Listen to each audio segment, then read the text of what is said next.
Baik, saya akan menjelaskan terkait dengan materi biofarmasetika kolon dan blood-brain barrier targeting. Saya Florenciani Maria de Laura Bria dengan NIM 2308030029. Baik, yang pertama kita masuk pada anatomi fisiologi kolon, di mana dimulai dari sektum sebagai kantung awal kolon dan menerima ileum melalui katup ileosekal. Kemudian ada kolon ascendens yang naik dari sekum ke flexura hepatica. Kemudian ada kolon transversum yang memanjang dari kolon ascendens ke descendens, dan kolon descendens yang turun dari flexura splenic ke kolon sigmoid. Kemudian ada kolon sigmoid yang berbentuk S dan menghubungkan kolon descendens dengan rektum, dan ada rektum sebagai tempat penyimpanan feses sementara sebelum dikeluarkan. Kemudian ada fisiologis dari kolon.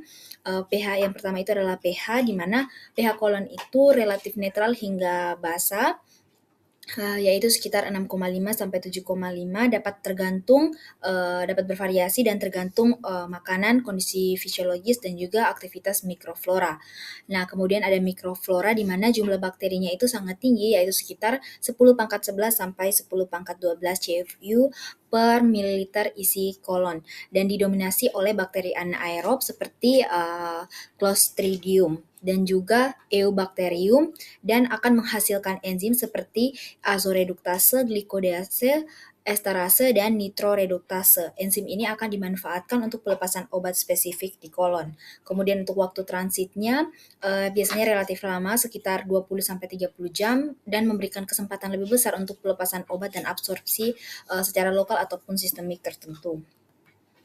Kemudian kita masuk pada lapisan dinding kolon, itu ada mukosa, kemudian ada submukosa, muscularis, dan juga serosa atau adventitia.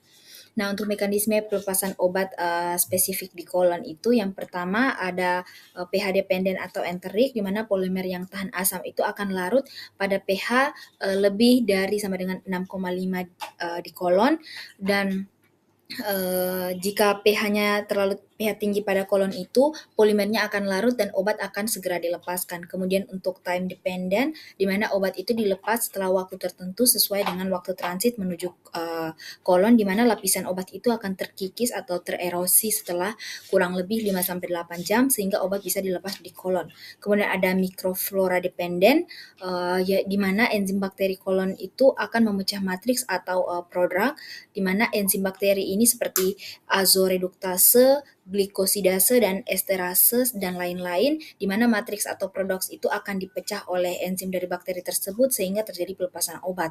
Kemudian ada kombinasi sistem, di mana ini merupakan kombinasi dua atau lebih mekanisme dari pH, waktu, dan juga enzimatis, sehingga pelepasan obat itu menjadi lebih akurat dan efisiensi di kolon. Kemudian penargetan kolon untuk tujuan utama, jika tujuannya itu lokal, maka untuk mengobati penyakit di usus besar secara langsung seperti kolitis ulceratif, kanker Crohn, kemudian ada kanker kolon, dan untuk mengurangi efek samping sistemik. Kemudian untuk tujuannya jika sistemik, maka tempat penyerapan alternatif untuk obat yang mudah rusak di lambung ataupun usus halus, terutama golongan protein dan juga peptida.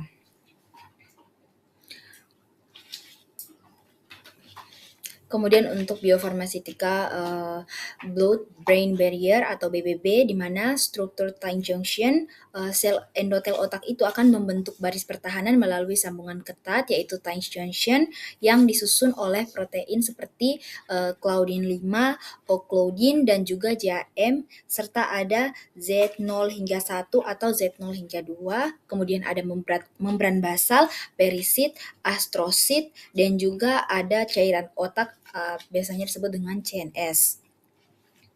Nah, untuk pada bagian tight junction ini, antar sel endotel akan menghambat transport paraseluler antar sel, sehingga molekul itu harus melewati sel endotel melalui difusi transseluler.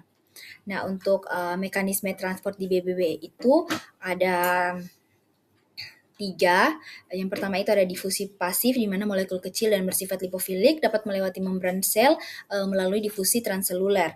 Nah, syaratnya itu ukuran partikelnya harus kurang dari 400 Dalton dan bersifat lipofilik. Kemudian untuk transport aktif, untuk influx atau masuk ke otak, di mana transporter itu akan membawa nutrisi penting dari darah ke otak, contohnya seperti GLUT1 yang membawa glukosa, kemudian ada LAT1 seperti asam amino, dan CMT atau RMT membawa seperti peptida, vitamin dan juga zat tertentu. Kemudian ada transport aktif yaitu efflux yang mengeluarkan obat atau toksin dan juga xenobiotik dari otak ke dalam darah. Misalnya itu seperti PGP, BCRP dan juga MRPS. Fungsinya untuk melindungi otak dari toksin dan obat yang akan menurunkan penetrasi obat lain ke SSP. Nah, kemudian untuk strukturnya, jadi dia ini merupakan bagian dari unit neurovaskular yang akan melibatkan sel endotel, astrosit yang akan menyelubungi kapiler, perisit, mikroglia, dan neuron. Nah, untuk penghambatnya itu ada hambatan fisik seperti tight junction dan hambatan metabolik seperti enzim dan juga hambatan efflux oleh PGP yang akan membatasi obat dan meningkatkan pembersihan zat dari otak. Di mana penghambat efflux seperti PGP itu di mana PGP pada membran apikal sel endotel akan memompa obat kembali ke aliran darah sehingga menghambat obat masuk kembali ke otak. Kemudian untuk strategi penembusan yang pertama itu ada modifikasi lipofilisitas. Dengan meningkatkan partisi atau meningkatkan lipofilisitas obat, maka difusi pasif itu dapat terjadi sehingga dapat melewati membran sel endotel. Kemudian untuk yang kedua itu adalah transporter mediated dengan memanfaatkan protein pembawa, di mana obat akan memanfaatkan protein transporter alami seperti glukosa ataupun asam amino untuk menyeberangi BBB.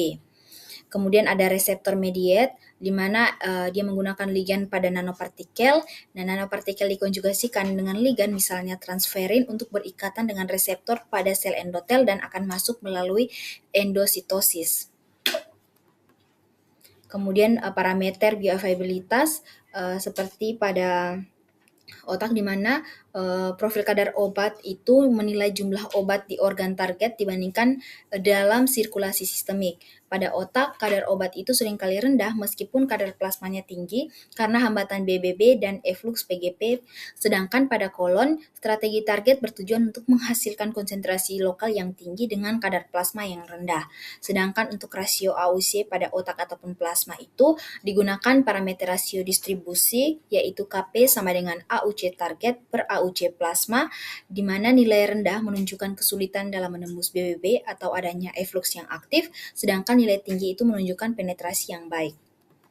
Nah, kemudian untuk strategi formulasi dan evaluasi untuk sediaan kolon, formulasinya bisa penggunaan prodrug dengan ikatan azo dan menggunakan sistem polimer responsif pH seperti Dragit, S100 atau L100 dan sistem teraktivasi enzim dengan basis polisakarida seperti pektin atau kitosan. Untuk evaluasinya dilakukan uji disolusi in vitro dengan pH bertahap, kemudian uji fermentasi bakteri menggunakan microfluoraphases dan studi in vivo menggunakan gamma scintigraphy untuk melacak lokasi pelepasan. Kemudian untuk sediaan BBB di mana formulasi itu dilakukan modifikasi permukaan seperti lipofilisasi, penggunaan ligan atau sufraktan polisorbat 80 sebagai penyamaran biologis serta penggunaan sistem pembawa seperti liposom dan solid lipid nanoparticles. Untuk evaluasinya dilakukan uji permeabilitas model HCMEC atau D3, penentuan koefisien partisi dan in vivo imaging seperti PET scan atau mikroskop fluorensi. Ini daftar pustaka yang saya gunakan. Sekian dan terima kasih.